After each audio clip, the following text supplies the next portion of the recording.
Board Exam 2024 Changes Made and Tips and Tricks. The CBSE 2024 has released the detailed timetable for the class 10th and 12th board exams 2024. The exams for both classes will start on 15th February and will end on 13th March for class 10 and on 2nd April for class 12th.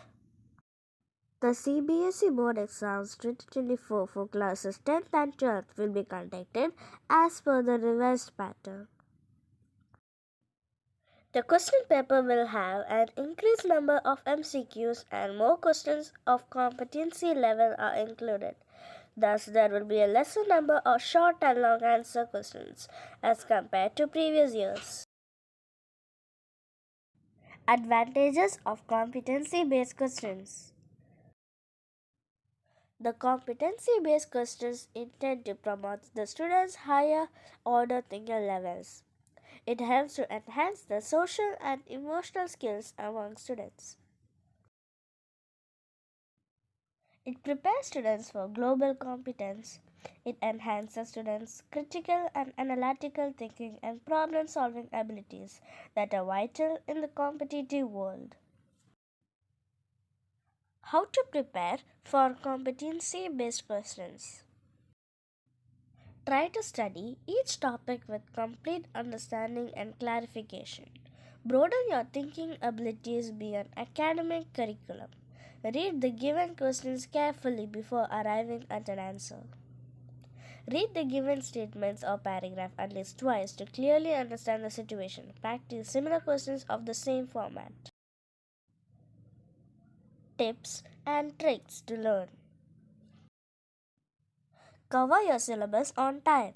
Filter important topics. Use flowchart and diagrams. Use flashcards to memorize. Flashcards are cards that provide a short content of information such as words, phrases, questions, images, number, or even a small sketch related to a subject or topic of study. For example, please stop calling me a zebra. Instead, learn how copper saves gold, which denotes the reactivity series in chemistry. Another example, so ka toa for finding the trigonometric ratios. Explain your answers to others. Prepare a note of important points and formulas for each subject for the quick final revision. Solve previous year questions and sample papers that will provide you with repeated questions. Minimize distractions like listening to music, watching TV, texting friends. It is better to go for instrumental music. Take chapter-wise test series to see where you stand and prepare well for your final exams. Always refer to the important points and formulas from each chapter noted down. All the best for your exams. Thanks for watching.